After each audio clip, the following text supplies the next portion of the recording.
Kardom Karbi Anglong life abitung dum hasame choro lo pini da tum Assam University Diphu campus long abang so Saraswati Puja ketalon long kan hudu na pot nilimen laga jirsong timung nilidak general secretary arpusi kibom lasi nilika kipugang tu mangala pulo dak pini Assam University Diphu campus long pini nga bangke ase tum kaduk kabita me iswasi talon rapet lo ke dam tangan kan bangke department tim chepati rep titi sami ko pai ke me pining bangke asetin department sami dak isivet ni tum dak open stage long tum pati pon lo apen ke bang jilang arni bangke pining ansu se tum alon ke pipon ji pantamen itum hin pen chisik pon lo.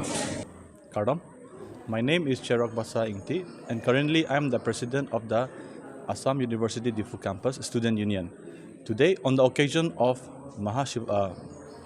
Saraswati Puja, a puja that is very important for the students and for the literature and for knowledge.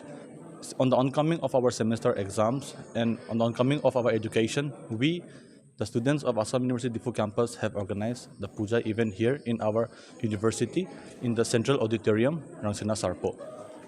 Previously, the puja was organized in each and every department separately, but this time we have taken the initiative to organize it centrally, and so that we can bring the effect of togetherness and unity among the students. Thank you. পোন প্ৰথমতে সকলোলৈকে আজিৰ দিনটোৰ অভিনন্দন জ্ঞাপন কৰিছোঁ। আজি বাগদেৱী বিনা পানীৰ যি পূজা, সেই পূজা অসম বিশ্ববিদ্যালয় ডিফু চৌহদৰ যি মুকলি মঞ্চ, সেই মুকলি মঞ্চত সকলো বিভাগৰ ছাত্ৰ ছাত্ৰী লগতে গৱেষক গৱেষিকাৰ লগতে সকলো বিভাগৰ হৈ যিসমূহকে উদযাপন কৰা হৈছে আৰু সকলোৱে মিলি পেলাই ইয়াতে ভগৱানৰ আশীৰ্বাদ লৈছে, মা সৰস্বতীৰ চিৰচৰণত সেৱা জনাইছে, সকলোৱে যি শিক্ষা জীৱনত মংগলময় কামনা কৰিছে। ধন্যবাদ।